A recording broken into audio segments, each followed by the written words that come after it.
Jadi di sini kami tidak akan membahas tentang status kematian 6 laskar FPI karena memang kami tidak mempunyai kompetensi akan hal itu, dan yang lebih penting karena memang itu bukan ranah kami. Tetapi kami hanya sekedar membahas tentang status dari ilmu agama.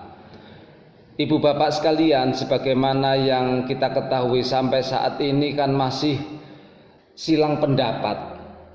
Yang FPI mengatakan 6 laskar itu telah dibunuh oleh pihak kepolisian. Yang kepolisian menyatakan bahwasanya 6 laskar FPI ini akan mengganggu keamanan dan kenyamanan kepolisian yang sedang menjalankan tugas, sehingga wajar kalau pihak kepolisian menyelamatkan diri dari gangguan mereka. Ini versi kepolisian. Jadi sampai saat ini masih silang pendapat lah antara kedua itu. Karena itu kami tidak akan membahas tentang hal itu, tetapi kami membahas dari ranah teologi Islam. Ibu bapak sekalian, sebagaimana yang kita ketahui, istilah mati syahid adalah orang yang meninggal di jalan agama Allah, orang yang meninggal dalam saat mempertahankan ajaran agama Islam, perang atau sejenisnya, kemudian tertembak atau bagaimana akhirnya mati di medan perang itu. Itulah yang dinamakan syahid dunia akhirat. Ada lagi syahid akhirat. Ini ragamnya banyak. Istilah syahid akhirat itu macamnya banyak. Di antaranya orang yang mati karena tenggelam, orang yang mati karena kebakaran, orang yang mati saat menuntut ilmu, tolabul ilmi, orang yang meninggal saat mereka mencari nafkah. Ini bisa dikategorikan syahid akhirat. Lah kematian 6 laskar FPI tersebut yang tahu persis adalah pelakunya. Sekali lagi, niatan 6 atau 10 itu apa motivasi utamanya? Yang tahu tentunya ya Allah yang bersangkutan. Kita hanya menerka-menerka saja. Soal syahid dan tidak, Allah yang tahu.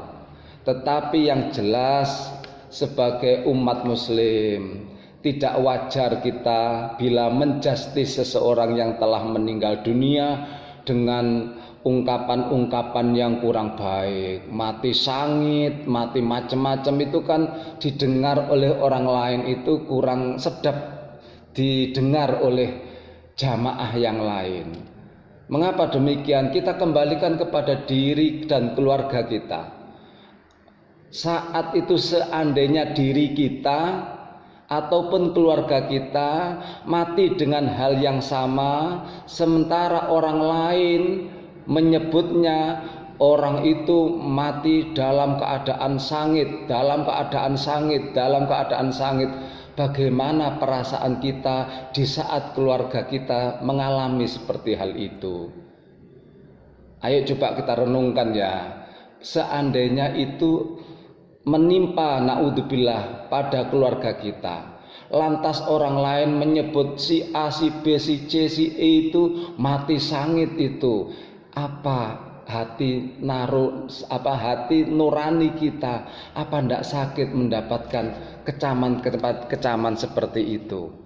Maka yang santun adalah tetap kita doakan, yang baik kita doakan, Allahumma bi husnil khotimah. Mudah-mudahan 6 laskar tersebut diampuni kalau toh memang salah, dimaafkan kalau toh memang keliru, karena rahmat Allah lebih luas dari segala kesalahan kita. Sekali lagi, kita akan lebih santun, lebih sejuk apabila kita tidak menjustis negatif. Kita akan lebih sejuk dan santun apabila kita mendoakan mereka. Kalau toh mereka salah, mudah-mudahan diampuni oleh Allah. Allahumma ighfir lahum warhamhum wa'afihim wa'fu anhum. Mudah-mudahan mereka yang meninggal dalam keadaan husnul khotimah ini akan lebih santun daripada kita ucapkan kesana kemari dengan ucapan mati sangit, bukan mati syahid tetapi mati sangit, tidak sejuk didengar oleh telinga. Sekali lagi kita bayangkan apa seandainya itu menimpa kepada diri kita sendiri, menimpa keluarga kita sendiri, sementara orang lain menjustis mati sangit dan lain sebagainya. Kan sakit hati rasanya mendengarkan informasi semacam itu. Karena itu yang baik, karena kita ini hamba Allah, tidak bisa berbuat apapun kecuali hanya berdoa. Semoga 6 laskar FPI itu seandainya salah, namanya manusia, mudah-mudahan diampuni. Allahumma ighfir lahum warhamhum wa'afihim wa'fu anhum. Seandainya itu baik, mudah-mudahan husnul khotimah. Allah biha ya Allah biha ya Allah bi husnul khotimah. Akan lebih sejuk apabila ucapan itu kita ucapkan kepada orang lain. Ini yang terpenting hadirin ibu bapak sekalian. Karena apa? Sekali lagi kita Abdullah. Orang yang meninggal tersebut juga Abdullah, sama-sama Abdullah. Kita dengan mereka adalah saudara. Pantaskah kita menjustis seseorang yang kategori saudara kita justis dengan negatif? Akan lebih santun, sekali lagi kami ulangi berkali-kali, apabila kita mendoakan, kalau toh salah mudah-mudahan diampuni dengan ucapan Allahumma ighfir lahum warhamhum wa'afihim wa'fu anhum. Mudah-mudahan husnul khotimah. Akan lebih sejuk semacam itu, dan itu bagian doa yang mulia. Dan insya Allah manakala kita mendoakan orang lain dengan doa yang positif itu akan kembali kepada diri kita.